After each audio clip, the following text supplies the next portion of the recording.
Bonjour tout le monde, j'espère que vous allez super bien. Aujourd'hui, on se retrouve pour une vidéo où je vais parler de comment trouver des composants d'occasion de façon intéressante. Cette vidéo, elle est un peu en lien avec la vidéo que j'ai sortie précédemment. Cette vidéo, elle concernait ce PC qui est juste ici à côté de moi. Il était à propos d'un PC au prix d'une PS5 et je vous avais bien dit dans cette vidéo que certains composants étaient d'occasion, pas neufs.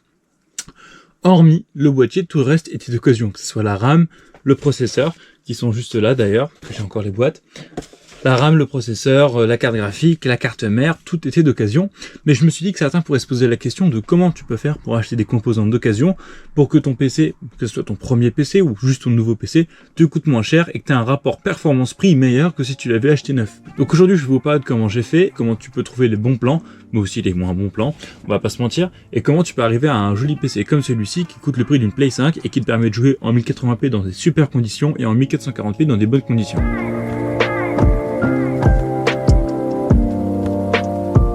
T'as dû voir sur la miniature, mais j'ai acheté les composants sur Le Bon Coin. On peut aussi avoir eBay ou aussi Facebook Marketplace, mais ça dépend des zones où tu habites. Moi, dans ma situation, il n'y avait pas grand chose d'intéressant.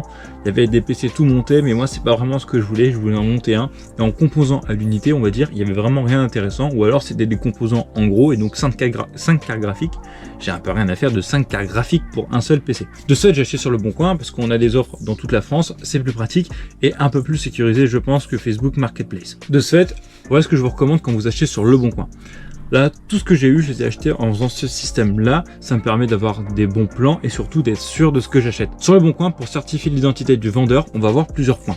Par exemple, on aura le numéro de téléphone vérifié. Alors, le numéro de téléphone vérifié, c'est un peu tout le monde qui l'a. Pour être sincère, c'est toujours mieux de l'avoir que de pas l'avoir. Si vous l'avez pas, en général, c'est un peu douteux. Moi, franchement, je passe mon chemin s'il y est même pas. Deuxièmement, on peut aussi avoir la carte d'identité qui peut être vérifiée. Si c'est le cas, c'est quand même un gage un peu plus conséquent de sécurité, si je puis dire. Dès qu'il y a ça, je m'inquiète pas trop. La personne elle est plus ou moins engagée via son identité pour vendre le produit correctement. Donc, à partir de ce point-là, ça va. En tout cas, sur tous les achats que j'ai fait sur Le Bon Coin, j'ai jamais eu de soucis. Troisième point, bon, c'est un plus quand même si c'est pas obligatoire. Je trouve que dès qu'on atteint la pièce d'identité, ça va. Mais c'est le nombre d'avis. S'il y a des avis, évidemment, avec des bons niveaux d'étoiles, parce que s'il y a des avis avec une étoile, ça sert à rien. Mais si on a des avis, genre, à partir d'une dizaine, je pense que c'est vraiment bien, que ce soit en tant qu'acheteur ou en tant que vendeur, parce qu'on peut avoir des avis en tant qu'acheteur et en tant que vendeur. Je trouve que ça devient vraiment un bon plan. Si on a des avis positifs, surtout détaillés, pour être sûr que ce soit pas juste des avis qui ont été rentrés par un pote à lui qui a acheté un produit qui en fait n'a jamais acheté, c'est juste pour mettre un avis. Voilà, je pense que c'est une bonne idée. Ça vous permet d'avoir un avis concret sur la personne, savoir si ça s'est bien passé, si cette personne elle est méticuleuse. Il y a même des gens qui précisent si l'emballage a été oui ou non correct, si le produit a été suffisamment bien emballé. Là par exemple, j'ai pas envie que ma carte graphique elle se balade dans un papier bulle tout pourri. Moi j'ai envie qu'il y ait un carton, si possible même le carton d'origine que j'ai eu d'ailleurs avec la carte graphique. Donc voilà. Parmi les autres points qui peuvent être eux aussi intéressants, c'est une photo de profil, tout simplement. C'est tout con, mais une personne qui a une photo de profil, en général, ça se fait un peu plus sérieux. Quand vous n'avez pas de photo de profil, vous avez vraiment l'impression de parler à un inconnu total, alors que moi par exemple, je mets une photo et en général les gens sont hyper cool avec moi, ils parlent tranquille. Mais quand il n'y a pas de photo, c'est vrai qu'on y va un petit peu à instinct entre guillemets et on se méfie souvent des gens. Les personnes en général à qui j'achète, ils ont des photos de profil. En général soit sur le thème, soit un décor, soit bon bref, soit c'est tout con, mais c'est vraiment un truc qui inspire un peu confiance, même si c'est quasiment rien et c'est pas une preuve en elle-même. Ce que je vous recommande, ça c'est vraiment à part, c'est pas pour choisir le vendeur, mais c'est aussi de vérifier les prix des produits. Par exemple, si là je voulais racheter un Ryzen 5 3600 comme il y a dans ce PC là, je ferai attention au prix. Évidemment sur Le Bon Coin, on va avoir des gens qui vont vendre des produits au prix entre guillemets de base, en l'occurrence ici entre 50 et 70 € pour un Ryzen 5 3600 avec ou sans ventirad, bref ça c'est à vous, c'est vous qui voyez.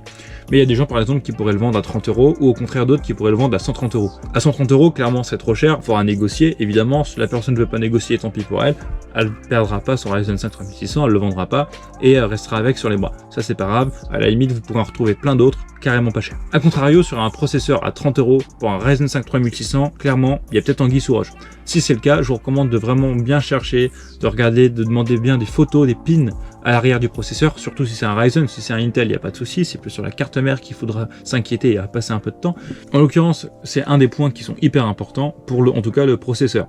Évidemment, demander des photos, parler, est-ce que le mec il a utilisé pendant longtemps. Bon évidemment là-dessus il peut mentir soit, Mais bon, si on demande des photos, au moins les photos du processeur, c'est important. S'il vous fournit pas de photos du processeur et qu'il refuse, clairement c'est un piège, c'est extrêmement bizarre, quoi. Le processeur, il est dans un film plastique, tu retournes, tu vois clairement les pins, ça serait bizarre. Si vous souhaitez acheter une carte graphique, comme moi j'ai eu ma RTX 3060 Ti, n'hésitez pas à regarder sur directement le profil personne, déjà les avis, parce que c'est hyper important au prix que ça coûte, et n'hésitez pas à demander si la carte a été utilisée pour du minage.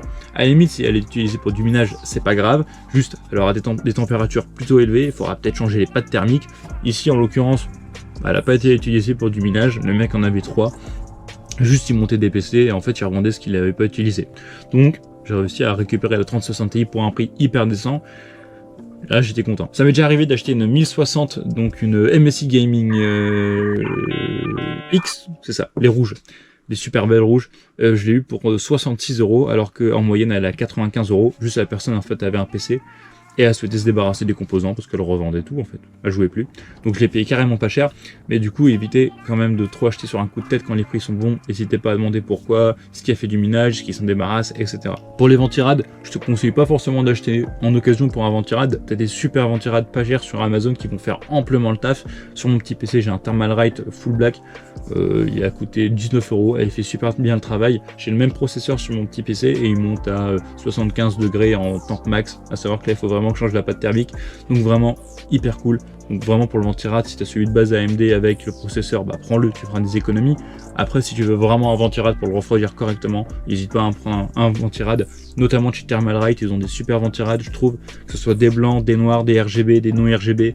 Franchement il y a de quoi faire et ils sont pas franchement chers, hein, entre on va dire 17 € et 25 €, il y a des super trucs. Et si tu veux vraiment du plus haut de gamme, tu pourras trouver des water cooling, tu pourras trouver des doubles ventirades. Si je dois te faire un récap des points que je te demande de toujours vérifier sur un ordi, ça serait de bien vérifier si le numéro de téléphone est vérifié, même ça c'est pas grand chose mais c'est toujours ça de prix. La carte d'identité ou en tout cas la pièce d'identité vérifiée, et ça vraiment c'est devient un bon plan. En bonus, s'il a des avis, parce qu'il en a beaucoup, ce qui sont bons, je considère qu'à partir de oui, entre 7 et 10 avis et au-delà, ça devient un vendeur. Il faut bien commencer quelque part, j'ai envie de dire. Donc, si tu as 1 ou 2 avis, bah voilà, c'est tout, tu as 1 ou 2 avis. Mais ça serait un super bon plan s'il commence à avoir plus d'avis. Donc, vraiment, 7, 10 avis, c'est déjà bien. C'est une bonne base. Que ce soit en tant qu'acheteur ou en tant que vendeur, ça peut montrer le sérieux de la personne. Et enfin, si tu peux négocier avec la personne, pense à négocier. La carte graphique, je l'ai payé 10 € moins cher. Le processeur, 5 € moins cher. Et la RAM, avec la carte mère, j'ai réussi à négocier 15 € moins cher. Donc n'hésite pas aussi à faire des combos de produits. Si la personne vend plusieurs produits, fais un combo et fais baisser le prix. Par exemple, si tu as deux choses à 50 €, bah tu prends les deux et tu dis écoute voilà, je t'en propose 80, tu payeras moins cher. Voilà, j'espère que cette vidéo elle t'aura plu, elle était un peu courte peut-être, mais voilà. Donc tu peux faire un super PC comme ça et c'est grâce à cette astuce que j'ai pu faire la vidéo que j'ai fait précédemment avec un bon PC au prix d'une Play 5. Et ce PC là, c'est une vraie machine et je l'ai pas payé cher grâce à l'achat d'occasion. Tu pourras aussi regarder sur eBay, tu peux aussi regarder sur Facebook Marketplace où tu pourras regarder, mais regarde surtout dans ta région, dans ton coin, dans ta ville, dans ton secteur.